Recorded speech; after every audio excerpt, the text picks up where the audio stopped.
आसाम में इलेक्शन होने जा रहे हैं, 9 अप्रैल को वहाँ पर वोट डाले जाएँगे, लेकिन जिस तरह का वहाँ पर माहौल पैदा किया गया है, फ़िरक़ावाराना जो कशीदगी और फ़िरक़ावाराना अंदाज़ पे जो मुहिम चलाई जा रही है हुक्मरान जमात बीजेपी की तरफ से, एनडीए की तरफ से, उसने सूरत-ए-हाल को बड़ा मुकद्दर कर दिया है। ख़ास तौर से जो है, जब कांग्रेस की तरफ से ये इल्ज़ाम आयद किया गया, बाज़ाब्ता सबूत के हवाले से, कि जो चीफ़ मिनिस्टर साहब हैं, उनकी अहलिया, उनकी वाइफ़ के पास जो है 3-3 कंट्रीज़ के पासपोर्ट है, तो उनके घर पर छापा मारने की कोशिश की गई।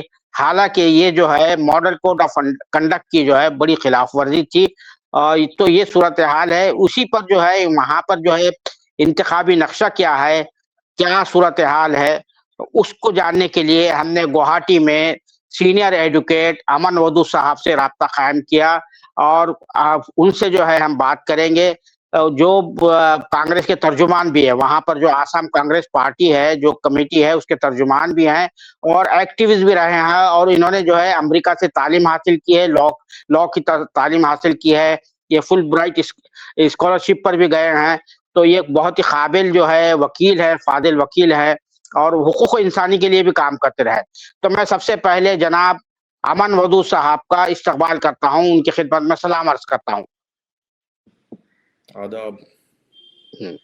अमन साहब, ये बताइए कि इस वक़्त जो है क्या सूरत-ए-हाल है वहाँ पे? कल इलेक्शन होने जा रहा है, कल वोटिंग होने जा रही है आसाम में 126 सीटों के लिए। हाँ जी, कल इलेक्शन है और जो अहंकारी मुख्यमंत्री है जी, वो हारने जा रहे हैं, इसलिए इतना बौखलाए हुए हैं और कांग्रेस से सरकार बनेगी इंशाल्लाह। जी। तो क्या वजह क्या है? एंटी इनकम्बेंसी जो है बहुत ज़्यादा फैक्टर काम कर रहा है या कोई और फैक्टर्स इसमें जो है तो कार फरमा है? देखिए देखिए फैक्टर्स काफ़ी है। पूरी असम में सबको पता है कि ये जो सरकार है, ये जो मुख्यमंत्री है, ये किस तरीके से मिस गवर्नेंस हो रहा है इनके नीचे, जिस तरीके से करप्शन हो रहा है, जिस तरीके से सिंडिकेट का जो मसला है, तो हर जगह पे, हर डिपार्टमेंट पे आप देख लीजिए, जो भी काम ये सरकार करता है वो काम बहुत सब स्टैंडर्ड होता है, कोई प्लान नहीं होता है, कोई साइंटिफिक अप्रोच नहीं होता है। तो काम करने के पीछे एक ही इनका एक ही गोल रहता है कि उससे कुछ इनको उनको थोड़ा कट मिले, उनको पैसा मिले, पार्टी को पैसा मिले। तो उससे क्या होता है कि एवरीवन सफर्स, जो शहरी है, जो नागरिक है, हर किसी को जी, तकलीफ होता है। The work of standard is very low, सब स्टैंडर्ड काम होता है। जी, और हर जगह पे, हर जो भी आप कुछ भी सामान उठा के देख लीजिए, बेटल नाट, पान, सैंड, कोल, जो भी अंडे, हर किसी के ऊपर एक्स्ट्रा इलीगल टैक्सेस लगते हैं, जो यहाँ पे सिंडिकेट कहा जाता है। तो हर जी, चीज़ के ऊपर सिंडिकेट है, जिससे कि इलीगल मनी, इलीगल पैसा, कैश इनको मिलता है, वही पैसे से ये लोग इलेक्शन लड़ते हैं। तो इनके जितने भी करप्ट एक्सरसाइज है, जो जी, उससे किसी का भला नहीं हो पा रहा है। तो जी, असम के सोदिया से लेकर धुबरी तक हर कोई इनसे नाखुश है और इसलिए ये इस बार जो है, और मैं पर्टिकुलर कुछ इश्यूज में बात करना चाहूँगा। देखिए, लास्ट टाइम जो इनका जो मैनिफेस्टो था, उस मैनिफेस्टो में बड़े सारे प्रॉमिस इन्होंने किया था। एक प्रॉमिस था कि जो 6 कम्युनिटीज़ है, उनको एसटी स्टेटस दिया जाएगा, शेड्यूल ट्राइब का स्टेटस दिया जाएगा। और ये सिर्फ लास्ट मैनिफेस्टो में नहीं, पिछले आई थिंक 2 मैनिफेस्टो आया, बीच में 3 इलेक्शन आए, हर बार ये एक ही प्रॉमिस करते रहे कि ये जो 6 कम्युनिटीज़ है, कि इनको शेड्यूल ट्राइब का स्टेटस दिया जाएगा। या 2014 से शुरू हुआ, अब तक ये बोलते आ रहा है। झूठ झूठ बोल बोल के अब ये लोग भी थक चुके हैं। इस मैनिफेस्टो में उसके बारे में कोई जिक्र ही नहीं है। तो उसका एक बड़ा झूठ है। एक झूठ ये है कि इन्होंने प्रॉमिस किया था कि हम हर साल 1 लाख नौकरी देंगे। तो अभी ये बड़ा बड़ा होर्डिंग लगा के बोल रहे हैं कि 5 सालों में सिर्फ 1.43 लैक्स ही नौकरी दे पाए हैं। तो या 5 लाख नौकरी देने की बात थी, वो आप सिर्फ 1.43 लाख सर। वहाँ पे भी ये कोई न्यू जॉब क्रिएशन नहीं है, ये सब पुराने जो वैकेंसीज है उसको फिलअप किया जाए, कुछ नए होंगे बट ज़्यादातर वैकेंसीज फिलअप इन्होंने किया है। प्राइवेट सेक्टर में काफ़ी नौकरी का इन्होंने प्रॉमिस किया था, उसमें कुछ नहीं हुआ। तो आप हर कोई मुद्दा उठा के देख लीजिए, this government has failed in all fronts.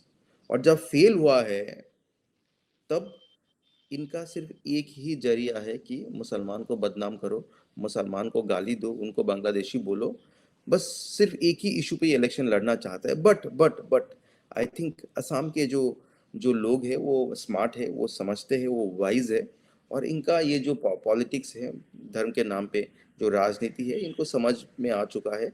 और अगर मैं अगर इसलिए लगा रहा हूँ कि देखिए डेमोक्रेसी को बचाने के लिए सिर्फ चुनाव ही एक जरिया नहीं है, क्योंकि जी चुनाव चुनाव जो है पहले फ्री फेयर चुनाव होता था, उस तरीके से चुनाव होता नहीं है। इनके जो चुनाव आयोग जो है जी वो तो बाकायदा आजकल मतलब बेहया बेशर्मी का तो सारे हदें पार कर दी। और वो तो जी। बीजेपी को थप्पा लगा के आजकल नोटिफिकेशन निकालते हैं। तो ये सारे मसाइले हैं कि अगर फ्री एंड फेयर चुनाव होता है, BJP is going to lose this election and Congress is coming to power. अच्छा, एनआरसी होने के बावजूद भी जो बांग्लादेशी दरअंदाजों की जो इन्फिल्ट्रेशन की जो बोगी है, वो अभी भी जो है तो क्या वहां पर काम कर रहा है? जैसा कि अमित शाह साहब ने कहा कि हम एक एक को जो है खरच खरच के निकालेंगे, जबकि वो 10 साल से पावर में है। क्या कहेंगे इसको? ये जो इशू है बोगी जो है इन्फिल्ट्रेशन की, और ये इसमें एनआरसी में साबित हो चुका है कि मुसलमान से ज्यादा बंगाली जो हिंदू है वो उसमें आते हैं, उनकी तादाद ज्यादा है। कुछ बातें देखिए, जी पहली बात तो ये है कि आजाद हिंदुस्तान का जी ये सबसे बड़ा प्रोपागंडा है। जी ये इन्फिल्ट्रेशन असम में जो इन्फिल्ट्रेशन का जो बीजेपी ने मुद्दा बनाया है ये जी और ये सक्सेसफुली इन्होंने ये प्रोपागंडा को चलाया है। तो इसलिए मैं बोल रहा हूँ कि आज़ाद हिंदुस्तान का आई थिंक सबसे बड़ा जो सक्सेसफुल हुआ है वो प्रोपागंडा इन्होंने किया है। अब आपने एनआरसी की बात आपने की है, देखिए एनआरसी का मांग ये लोग करते आ रहे हैं, काफ़ी संगठन करते आ रहे हैं, कुछ लोग सुप्रीम कोर्ट भी गए। तो सुप्रीम कोर्ट ने इसको मॉनिटर किया पूरे प्रोसेस को। जी 2016 से सरबंद सोनोवाल की, जिसको जातीय कोट अनकोट जातीय नायक कहा जाता है, जी उनका सरकार थे। 5 साल तक 55,000 सरकारी जो मुलाजिम हैं, जो इन्होंने सरकारी जो नौकर है, जी उनसे एनआरसी को इन्होंने बनाया है। जी और सुप्रीम कोर्ट में कौन बैठा था? एक असमीज जिनका नाम है रंजन गोगोई, जो चीफ जस्टिस था, जी उनकी सुपरविजन में पूरा प्रोसेस हुआ है। और तब तक सब बोल रहे थे हाँ हमें एनआरसी चाहिए जल्दी से।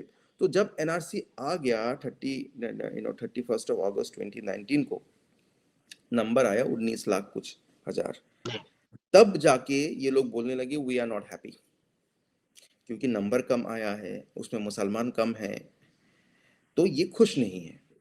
जी अब अब अब एनआरसी हो या कोई आंकड़ा हो या कोई एक्सरसाइज हो, ये तभी खुश होंगे जिसमें मुसलमान की तादाद ज्यादा होगा, जिसमें जी सिटीजनशिप के लिस्ट से ज्यादा मुसलमान बाहर हो। अब जी भाई साहब, तुमको खुश करने के लिए तो हम अपने नागरिकता को नहीं छोड़ सकते ना, जी इनको खुश कराना चाहिए। जी हेमंत बिस्वा शर्मा खुश रहे, बीजेपी खुश रहे, है ना? ये उस जी तरीके से नहीं चाहते कि ये भाई साहब खुश रहे। भाई तुमको खुश करने के हमने ठेका लेके रखा है क्या? जी हाँ, क्या बात कर रहे हो? जो जी सच्चाई है वो आपको एक्सेप्ट होता नहीं है। तो जी इसलिए आप अपना ट्विस्ट टर्न करके हर चीज को आप दिखाना चाहते हो। अगर सच्चाई आपको नहीं भाता है, अगर सच्चाई आपके पॉलिटिक्स को सूट नहीं करता, नहीं हमें एक्सेप्टेबल नहीं है, हम खुश नहीं है। अबे तुम कौन हो? तुम खुश नहीं है? हाँ, जी तुमको खुश करने के लिए हम क्या नागरिकता छोड़ दे? जी तो तो बेसिकली जो और आपने जो देखिए 2014 में भी ये बोला था कि जी 16 मई के बाद हर बांग्लादेशी को बोरिया बस्तर। उसके बाद इन्होंने क्या किया? संविधान को इन्होंने पूरे डिस्ट्रॉय किया और जी सीएए लाए। तो बेसिकली जो लोग इनको वोट करता है बांग्लादेश से लोग लाके ये खुद को वोट करा रहा है। जी यही इनका वो है कि वहां से अगर जो इनको वोट करता है वो आते हैं तो एक्सेप्टेबल है, और यहाँ के लोग जो उनको वोट नहीं करते उनको देश से ही भगा दो। बेसिकली इनका आइडिया यही है। अच्छा, तो ये इसमें कहाँ तक कामयाब होंगे, सक्सेसफुल होंगे? देखिए बात ये है, जी जहाँ तक सक्सेसफुल होना ना होने की बात है, जी ये इनका एक गोल है, एक बहुत बड़ा गोल जी है जी कि मुसलमानों को, क्रिश्चियंस को हमेशा सेकेंड क्लास सिटीजन्स के हिसाब से देखना सिटीजन चाहिए। बनाना। जी नहीं, सेकेंड क्लास सिटीजनशिप हिसाब के वो ट्रीट करना चाहते हैं। जी अब जी इनके हाथ एक ऐसे ऐसे एक्सरसाइज लग चुका है कि सेकेंड क्लास सिटीजनशिप ही नहीं, पूरे सिटीजनशिप के लिस्ट से ही किसी को बाहर कर सकते हैं। जी तो ये लोग कोशिश करते रहेंगे। ठीक है, देश में संविधान जी है, हम लोग है, कांग्रेस जी पार्टी है, सच बोलने वाला लोग है, जी इनके पास फांसी का फंदा है।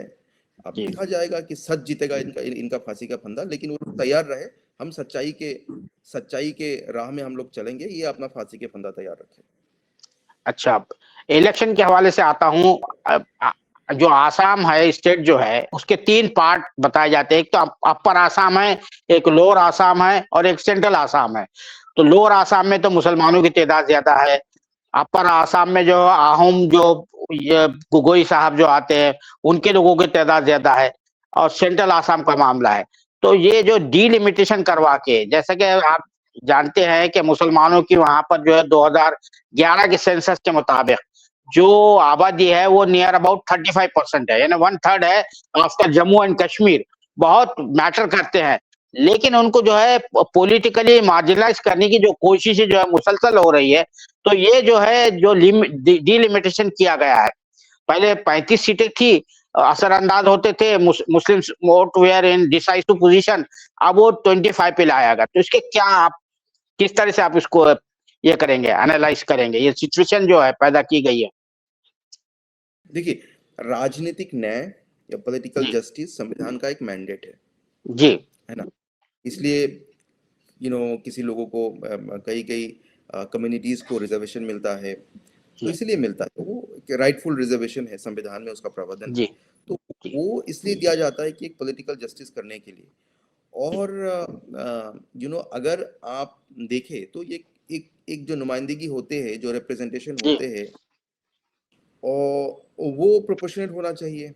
ऐसे तो नहीं कि 35% पॉपुलेशन हो, आप सिर्फ 21 सीट दे के बैठे रहो। जी पहले जो सीट थे 126 में से जी मुसलमान वहां से 31, 32, 34 तक सीट लेके आते थे। जो जी डिलिमिटेशन हुआ, जी वो डिलिमिटेशन एक्सरसाइज किसको करना चाहिए था? इलेक्शन कमीशन ऑफ इंडिया को करना चाहिए था। हम्म वो डिलिमिटेशन एक्सरसाइज कौन किया? बीजेपी ने किया।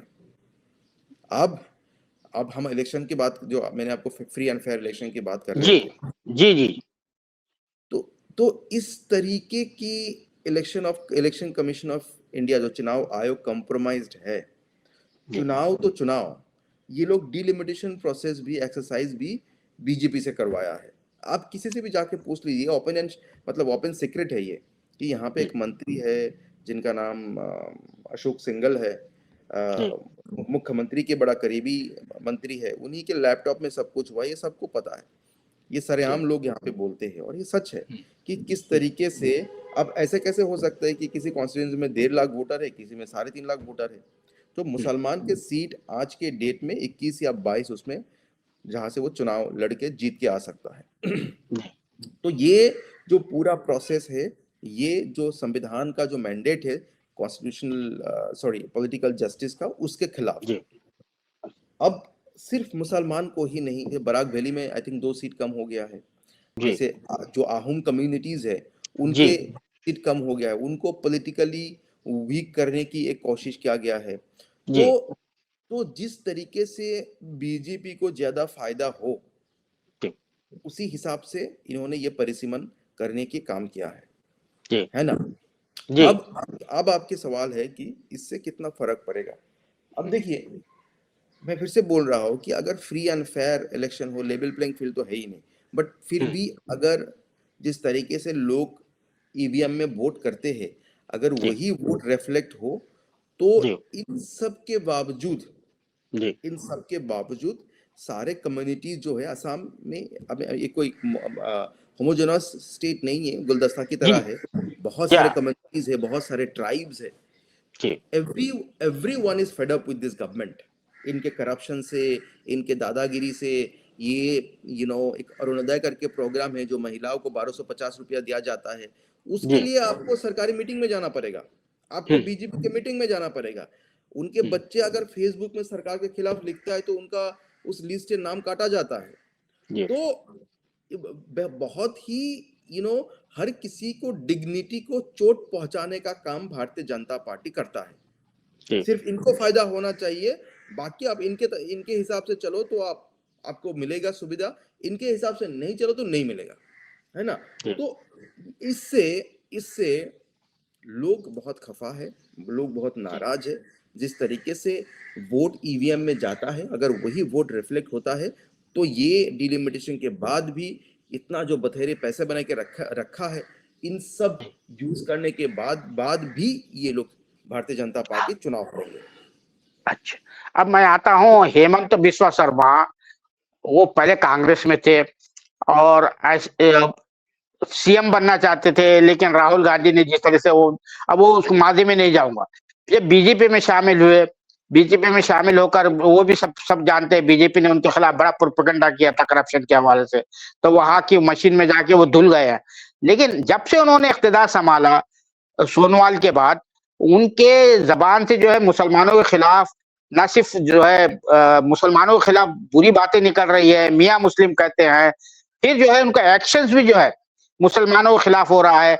मदरसा बोर्ड को खत्म कर दिया, शादियों के सिलसिले में जो है कोई कानून लेकर आया, जितने भी एक्शंस है, और एंटी इंक्रोचमेंट के नाम पर जो है मुसलमानों को जो है टारगेट किया गया। इवन जो है रमजान के दौरान भी जो है 566 फैमिली को जो है तो बेदखल किया गया, इविक्ट किया गया।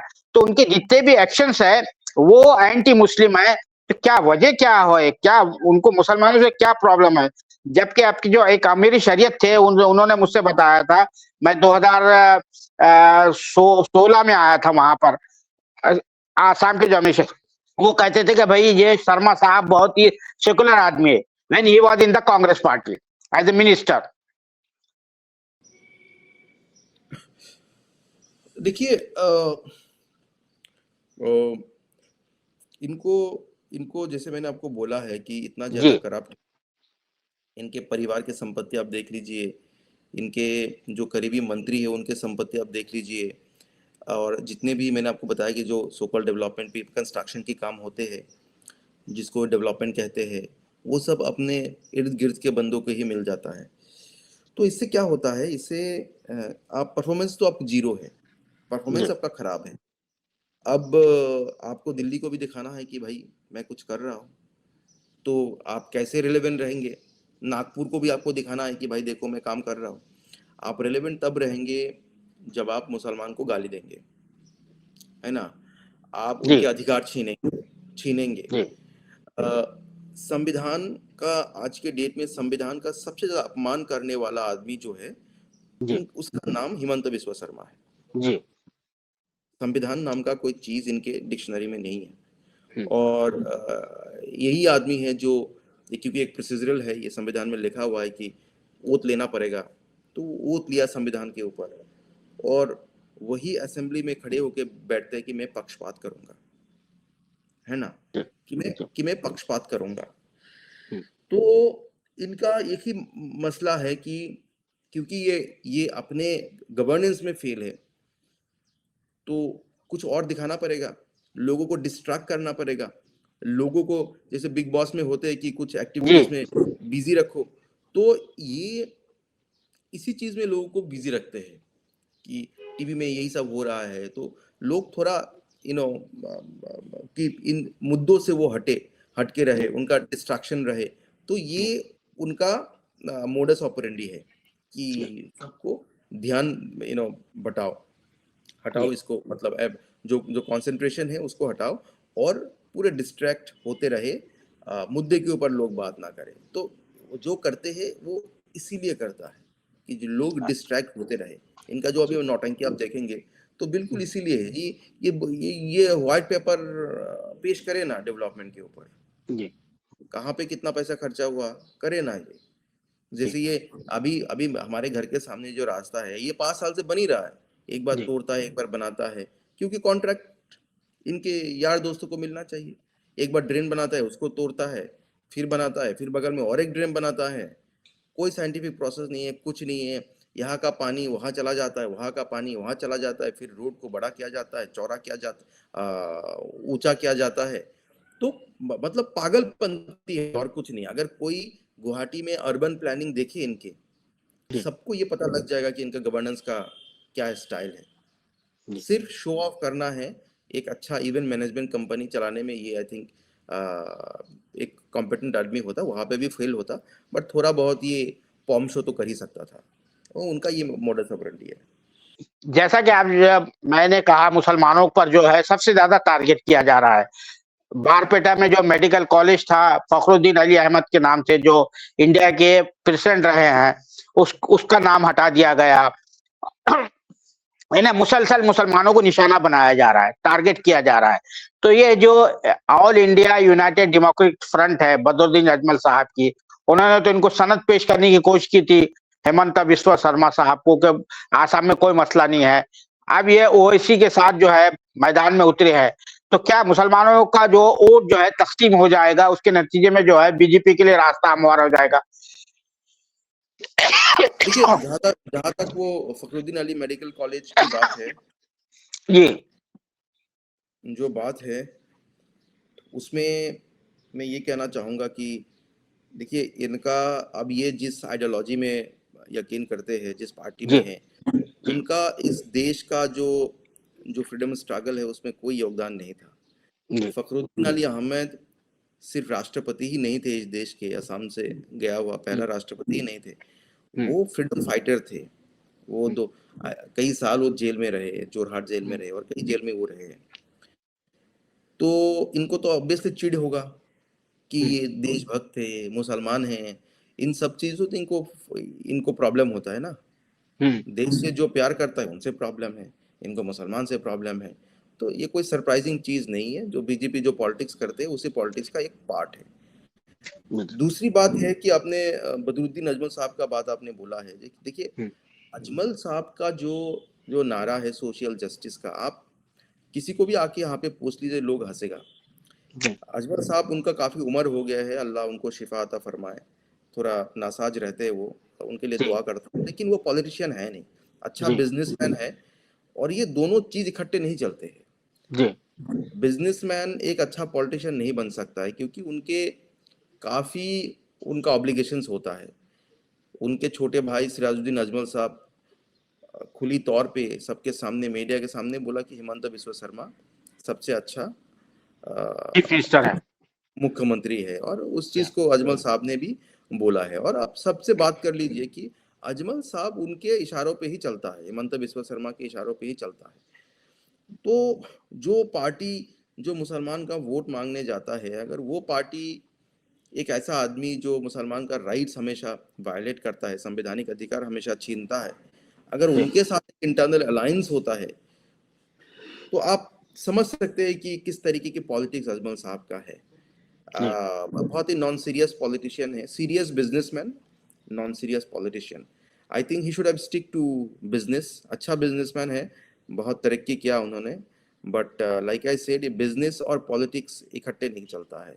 और ये अपने बिजनेस को बचाने के लिए हम लोगों का कुर्बानी दे दिया इन्होंने, मुसलमान का कुर्बानी देना चाहता है हमेशा। तो ये क्या स्प्लिट तो नहीं होगा मुस्लिम वोट जो है फैक्टर की वजह देखिए से, ओवैसी फैक्टर? देखिए एन ब्लॉक कोई मुसलमान, कोई धर्म के लोग, कोई जाति के लोग किसी को एन ब्लॉक वोट करता नहीं। हाँ सही बात है, बिल्कुल आप सही बात। लोग वोट करता नहीं है, वोट तो सबको जाएगा ना। जैसे हम्म, अपर असम में हर कोई, ज्यादातर वोट, मुझे आई एम होपफुल कि हमें वोट मिलेगा।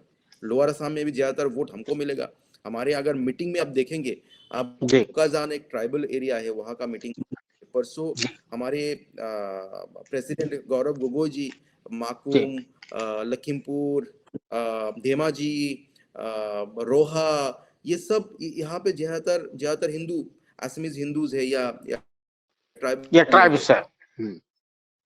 अब जी वहां पे देखिएगा किस तरीके से भीड़ उमड़ के आ रहे हैं, है ना। जी अब जी सेम चीज जो जहाँ पे माइनॉरिटी डोमिनेटेड एरिया है वहां पे भी हो रहा है कांग्रेस के मीटिंग जी में। तो जी ऐसा नहीं है कि भीड़ सिर्फ एक ही जगह पे जमा हो रहा है, हर जगह पे कांग्रेस के मीटिंग में जमा हो रहा है, यूडीएफ के कई की अच्छा मीटिंग में भी लोग आ रहे हैं। तो लाइक आई सेड, मुसलमान हो या हिंदू हो या क्रिश्चियन हो, कोई भी धर्म या जाति के लोग एन ब्लॉक वोट नहीं करता है। वो किसी को बट मेजोरिटी वोट जो है वो कांग्रेस को मिलेगा। हर तख्त की जो वोट होता है, हर पार्टीज के जी ज्यादातर वोट कांग्रेस को मिलेगा। कुछ वोट तो सबको जाएंगे ही, वो तो आई मीन डेमोक्रेसी है, सबको जी सब कैंपेन करते हैं, मेहनत करते हैं कई लोग, तो सबको तो कुछ कुछ वोट मिलना ही। आप इंडिपेंडेंट जी खड़े हो जाइए, आपको अच्छा खासा वोट मिल जाता है कई कई कॉन्स्टिट्यूंसीज में। अच्छा मैं आता हूँ। अब ये जो आसाम के चीफ मिनिस्टर पर जी जो इल्जाम लगाया, उनकी वाइफ पर जो इल्जाम लगाया, पवन खेड़ा साहब ने जो है सबूतों के साथ पेश किया, तो उसका क्या रिएक्शन है आसाम में? इन्होंने पुलिस भी भेज दी थी उनको गिरफ्तार करने के लिए। देखिए देखिए, होता होता क्या है ना, ये जब आप डर जाते हैं तब आप पुलिस का इस्तेमाल करते हैं। ये जो सरकार है हमेशा से इन एजेंसियों का जी दुरुपयोग करते आ रहे हैं। ईडी कहिए, जी सीबीआई जी कहिए, कमीशन ऑफ इंडिया कह लीजिए, तो हर एजेंसीज का, हर सरकारी जो इंस्टीट्यूशंस है उनका दुरुपयोग हमेशा करते आ रहे हैं, अभी भी कर रहा है। जी जी। आखिरी मेरा सवाल ये है कि प्राइम मिनिस्टर साहब गए थे, उन्होंने चाय बागात जो है, टी प्लांटेशन के मजदूरों से जो है वहां पे जाके जो है तो बात की, जो खवातीन से, तो वो खवातीन का जो है एक वीडियो भी डाला उस पर इंस्टाग्राम पर। लेकिन वो खवातीन ने जो है, जो कांग्रेस की जो लीडर थी, महिला कांग्रेस की अलका लांबा साहब को कहा कि वो आए, हमारे कोई मसाइल पर, हमारे इश्यूज पर कोई बात नहीं की, हमको कुछ कपड़े दिए और चले गए, बस ये एक नौटंकी करके चले गए। तो इसका कोई असर है वहां पर?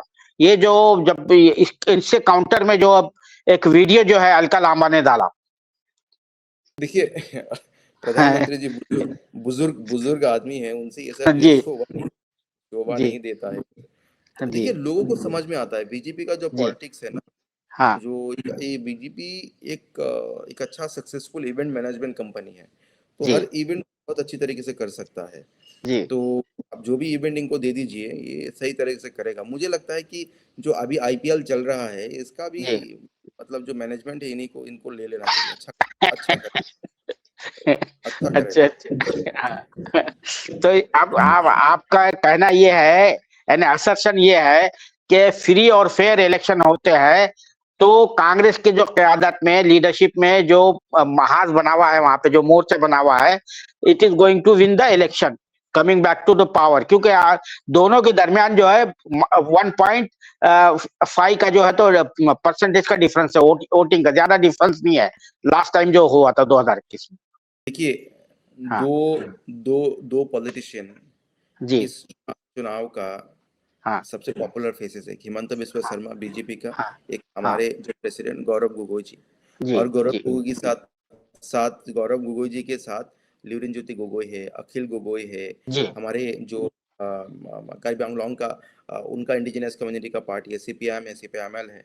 जी आप जी भी पूछ लीजिए कि दो नेता में, जी हिमंत बिस्वा शर्मा और गौरव गोगोई जी, जी कौन कौन ज्यादा डिसेंट है, कौन ज्यादा अच्छी तरीके से बात करता है, जी किसके ऊपर लोगों का भरोसा ज्यादा जी है ना। जी तो लोग अपने भरोसा हमेशा गौरव गोगोई जी पे ही करेंगे। इनके पिताजी 15 साल तक मुख्यमंत्री रहे, हाँ तरुण इनके गोगोई नाम साहब। पे तरुण जी गोगोई जी 15 साल तक मुख्यमंत्री रहे। गौरव गोगोई के नाम पे कोई कोई रिजॉर्ट नहीं है, जी इनके फैमिली के नाम पे कोई टी गार्डन नहीं है, कोई जी इनका कोई न्यूज चैनल नहीं है, कोई लग्जरियस स्कूल नहीं है। जी 5 साल ये भाई साहब हिमंत बिस्वा शर्मा जी मुख्यमंत्री रहे। आप कोई भी टी गार्डन चले जाइए, 10 में से तो ज्यादातर इन्हीं का है। जहाँ पे अच्छा आप आग उठाइए, बड़े बिल्डिंग किसका है, इन्हीं का है। पेपर किसका है, न्यूज चैनल किसका है, बड़ा बड़ा इंटरनेशनल स्कूल किसका है, लग्जरी रिजॉर्ट किसका है, इन्हीं का है। जी तो जी देखिए असम के जो लोग हैं उनको बहुत अच्छी तरीके से ये इसको जज करना आता है, और एक फ्री एंड फेयर इलेक्शन में असम के लोग बड़े ही वाइज तरीके से कांग्रेस को ही चुनेगा, गौरव गोगोई जी को ही चुनेगा, और वही अगला मुख्यमंत्री बनेंगे। हाँ, मुझे याद आ गया, मैं भूल गया, वो जो सिंगर थे, म्यूजिशियन जो जुबिन, पूरा नाम याद नहीं आ रहा मुझे, वो जो जिस तरह से उनके जो, हाँ, वो एक फैक्टर बहुत बना हुआ है आसाम में। वो जो है नई जनरेशन जो है उस सिलसिले में बड़ी ज्यादा जो है तो सेंसिटिव है। नहीं देखिए, सिर्फ नए जनरेशन की बात देखिए, जुबिन गर्ग इशू से ऊपर है। जुबिन गर्ग हमारे इमोशन है, और जुबिन जुबिन गर्ग हर घर का एक नाम है, हर घर का बेटा है, हर घर का दोस्त है। और जो कॉमन लोग हैं वो उनसे बहुत रिलेट करते हैं, चाहे वो बुजुर्ग हो चाहे युवा हो, हर कोई उनके गाने से, उनके जो बात करने का अंदाज था, और मतलब इस तरीके से एक पॉपुलर सिंगर हर इशू में ये लोगों के पक्ष रखता था। कहीं पे पेड़ पौधा काट के कोई फ्लाईओवर बनाना, वहां पे जाके प्रोटेस्ट करना, सीए के दौरान प्रोटेस्ट करना, हर मामले में ये जो लोगों का जो पक्ष है हमेशा रखता था। कोई बड़ा फैंसी होटल में जाके ये फोटो नहीं खिंचवाता था, रोड साइड पे कोई छोटा मोटा होटल में खाना खाता था। और जैसे मैंने बोला कि सबका दोस्त था, सबका बेटा था, सबका भाई था। अब वो चले गए हमारे बीच से। अब जिस तरीके से जो इनको सिंगापुर लेके गया, ये ज्यादातर लोग इनके सरकार के करीबी लोग हैं, जो नेग्लिजेंस था जिस तरीके से, और ये मुख्यमंत्री ने खुद एडमिट किया कि ये मर्डर था। तो अब तक जस्टिस क्यों नहीं हुए? 6 महीने के बाद इलेक्शन से पहले ये लोग फास्ट ट्रैक कोर्ट बिठाने की बात कर रहे हैं। अब तक क्या कर रहे थे? जो एक चार्जशीट है वो बड़े ही वीक और एक लूज चार्जशीट इन्होंने बनाया है। उसके बाद जो मेन एक्यूज्ड है उसका अकाउंट डिफ्रीज हो गया, और एक एक्यूज्ड है जिनका एक कंपनी था उसका ताला खुल गया। तो और पहले हिमंत बिस्वा शर्मा जी बोलते थे कि अगर हम न्याय नहीं दे पाएंगे, न्याय तो आप अब हमको वोट मत कीजिएगा। अब बोल रहा है अरे हम न्याय थोड़ी देने के लिए बैठे, आप कोर्ट में जाइए, हम वकील थोड़ी, हम जज थोड़ी, आप लोग कोर्ट में जाइए, जज बैठा है। तो इस तरीके से जो इनके जो इनकंसिस्टेंट जो स्टेटमेंट रहा है, इससे ये साबित होता है कि ये सीरियस नहीं है। ये न्याय के लिए, जुबिन गर्ग को जस्टिस देने के लिए बिल्कुल ये सीरियस नहीं है, और हम लोगों के लिए ये पॉलिटिकल इशू नहीं है। लेकिन हमारे मैनिफेस्टो में हमने एक 5 में से एक गारंटी ये है कि जुबिन गर्ग को इंसाफ दिलाया जाएगा, एक 100 दिन में न्याय दिलाया जाएगा। और वो न्याय जुबिन दा के लिए न्याय, असम के लिए न्याय, जुबिन दा के लिए न्याय, हर घर के लिए न्याय, और हमारा जो इमोशन है उसके लिए न्याय, जो हमारे सब कम्युनिटीज को इकट्ठे करके रखे थे। आज के जमाने में बॉलीवुड में जाइएगा, फलाने के चमचागिरी करका, उनका चमचागिरी करता है। ये एक आदमी था जो सर उठा के जिया।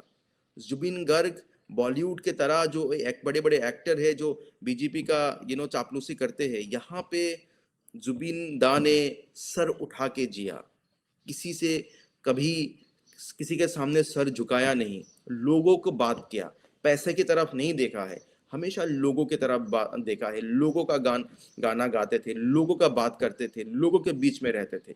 तो ये उनका जगह है, लोगों के दिल में जगह है। तो ये हमारे इमोशन की बात है, हमारे वो न्याय हमारे साथ होगा, हर किसी के साथ होगा। इसलिए जुबिन दा के लिए 100 दिन में न्याय हमने प्रॉमिस किया है। बहुत शुक्रिया जनाब अहमद वदू साहब। आपका ये कहना है कि जो कम्युनल जो सेंटिमेंट को उभारने की कोशिश की गई थी वो जो है इस इलेक्शन में काम नहीं आएगा। तो आपका बहुत बहुत शुक्रिया, आपने सालार चैनल के लिए वक्त दिया।